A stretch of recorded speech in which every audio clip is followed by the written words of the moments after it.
Kuidas oled aru saanud oma kutsumusest, mille Jumal on andnud? Millest tunned ära Jumala plaani? Jällegi väga aktuaalne küsimus minu elus.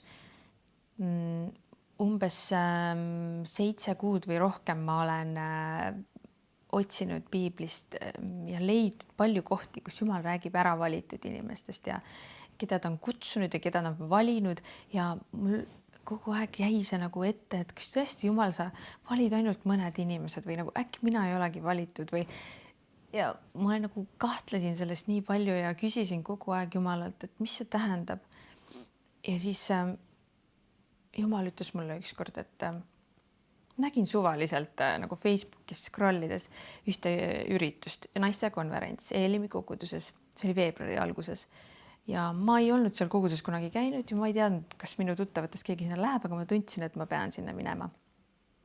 Ja ma ei teadnud, kas ma saan minna, sest ma olin kodus lastega ja Toomas pidi just midagi tegema samal päeval.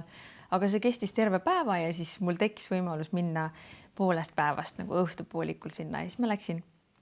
Ja ma väga ei tundnud sealt kedagi, mõned tuttavad olid ja see aeg oli seal hästi hea ja lõpuks õhtul oli eestpalve. Ja ma mõtlesin, ma kindlasti tahan minna, sest mul oli väga suur ootus Jumalale, et ta kõneleks mulle, et mida ma pean oma elus tegema tema riigis.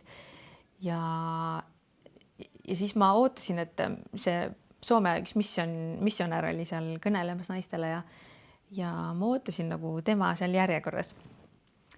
Aga sain lõpuks tema juurde palvele ka, aga see, kes tuli mulle pärast ütlema ühte asja, mis päriselt luges, oli üks täiesti naine, keda ma ei tundnud ja kes ei olnud nagu seal suur eestkõneleja, vaid tema oli lihtsalt üks Eelimi koguduse liige ja ta ütles, et Karoliina, sa oledki siin, sa ei tunne mind ja ma ei tunne sind, aga ma nägin internetist ühte video, kus sa olid ja Jumal pani oma sõrme selle peale ja ta ütles, et sa pead minema sellele tüdrukule ütlema, et sa oled Jumala poolt ära valitud.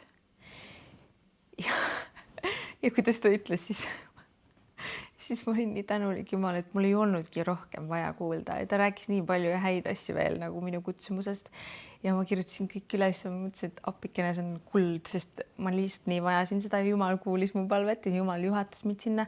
Ma olin sõnakuulelik, et ma läksin sinna konverentsile, kuhu ma ei tundnud inimlikult, et ma tahaks minna, sest lihtsalt nagu kuidagi, aga ma tundsin vaimus, et ma pean minema. Ma olin nii tänulik Jumalale ja see kasvatas väga mu usku ja nüüd sealt edasi ma ei ole enam kahelnud, kas ma olen valitud või mitte, sest ma tean, et Jumalal on mind vaja. Samamoodi saad sina küsida Jumalat, milleks tal on sind vaja, sest et tal on kindlasti sind vaja millekski. Mida rutem sa avastad selle oma kutsumuse, seda rohkem sa jõuad teha Jumala riigi tööd ja tema riiki üles ehitada.